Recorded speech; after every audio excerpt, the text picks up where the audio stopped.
Fala galera, bem-vindos a mais um vídeo aqui do meu canal. Sou o professor Alan, estarei apresentando para vocês mais um vídeo referente ao curso Python com Jupyter Notebook.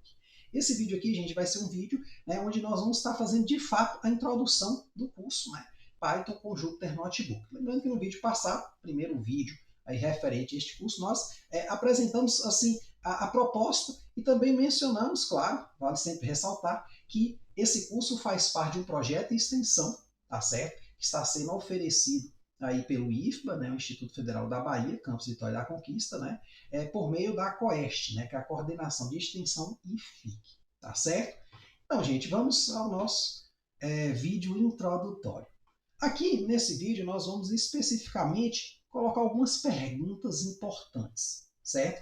Perguntas essas que eu considero fundamentais da gente fazer quando a gente está estudando uma nova teoria, que são alguns porquês referentes tanto ao assunto a ser estudado como às ferramentas que a gente vai estar utilizando.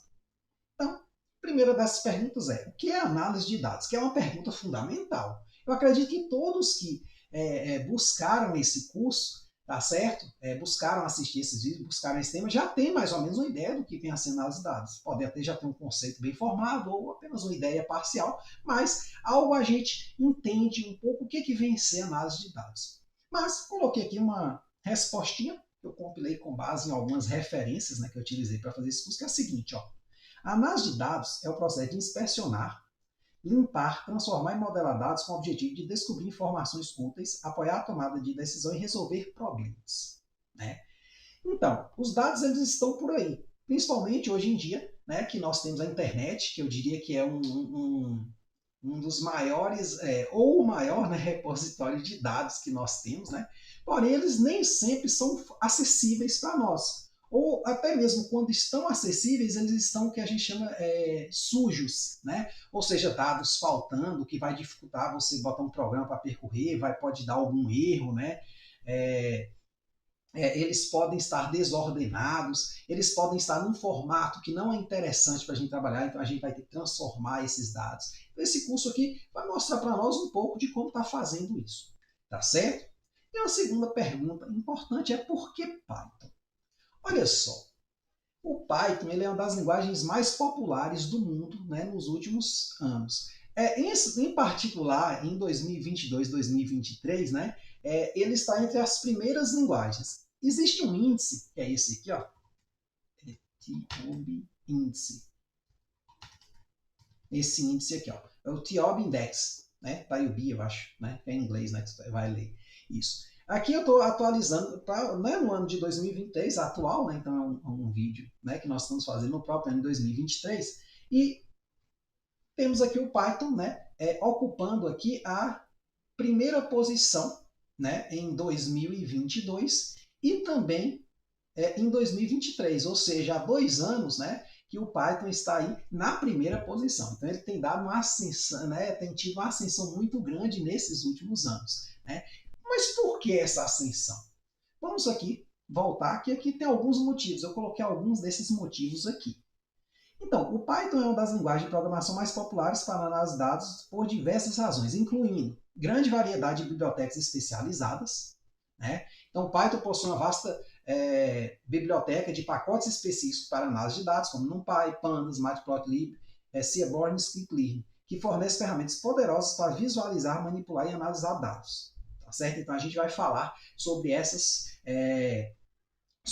bibliotecas, tá certo? Dessas aqui, quase todas já tem pronto o material, você já pode até avançar se quiser, já está por dentro de Python, você pode avançar mais para frente. Nós ainda não mexemos ainda com o Scikit-learn, mas vamos mexer também. É um pouco voltado aí, se não me engano, para a inteligência artificial. Um outro ponto importante, digamos, característica importante da linguagem Python é a fácil manipulação de dados. O Python é uma linguagem fácil de aprender e usar, com a sintaxe clara e simples. Além disso, as bibliotecas mencionadas anteriormente oferecem funções avançadas para a manipulação de dados, como limpeza, transformação e agregação de dados. Então a gente pega lá o dado, ele está lá sujo, com com informações desnecessárias, a gente pode tentar limpar essas informações, né? A gente pode tentar transformar um dado que está em um certo formato para um formato mais fácil de ser observado e podemos agregar esses dados, né? Fazendo ali um gráfico, uma tabela, né? E tudo mais. Agrupar por tipos, né? Então a gente vai poder estar manipulando esses dados de uma forma relativamente mais simples quando se compara com outras linguagens de programação. Eu não estou dizendo que o Python é a melhor linguagem de programação para análise de dados, mas assim, né, ele, pelo que eu tenho usado, ele é bastante simples comparado com outras linguagens. Claro, cada linguagem vai ter aí, né, o seu diferencial dentro do campo que ela se propõe a fazer, tá certo? O Python ele tem o que? Uma flexibilidade, uma outra característica também importante. O Python é uma linguagem muito flexível e pode ser usada em uma ampla variedade de contextos de análise de dados, incluindo aprendizado de máquina, processamento de linguagem natural, visualização de dados e análise estatística. Mais especificamente, o Python pode ser útil para análise de dados de várias maneiras, como importação e limpeza de dados, como já mencionamos, né? Neste caso, o Python pode ser usado para importar dados de várias fontes e formatos, como arquivos CSV, JSON, Excel, e para limpar e preparar esses dados para análise.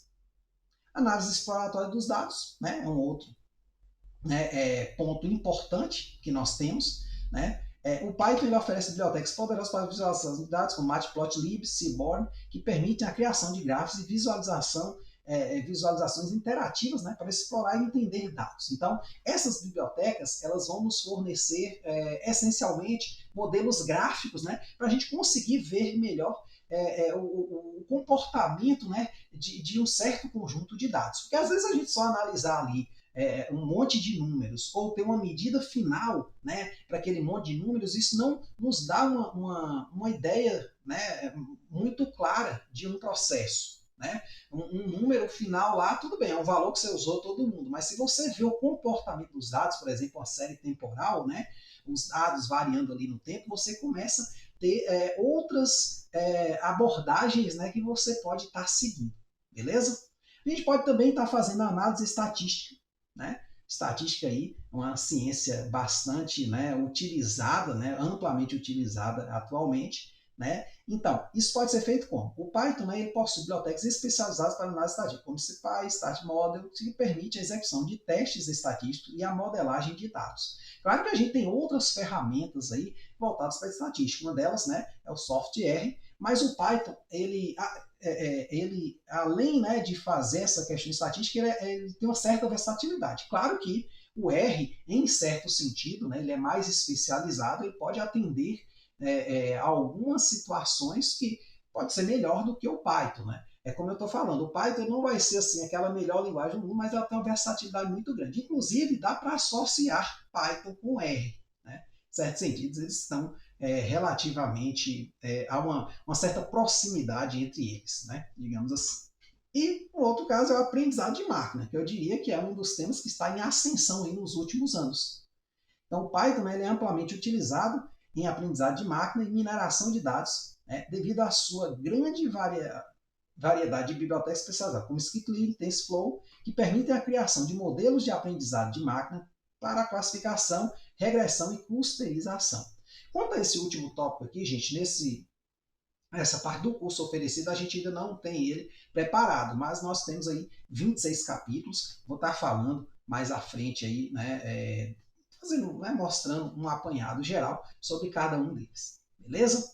Então, é isso aí. Espero vocês no próximo vídeo. Nele nós vamos falar sobre os ambientes de programação que a gente vai estar utilizando.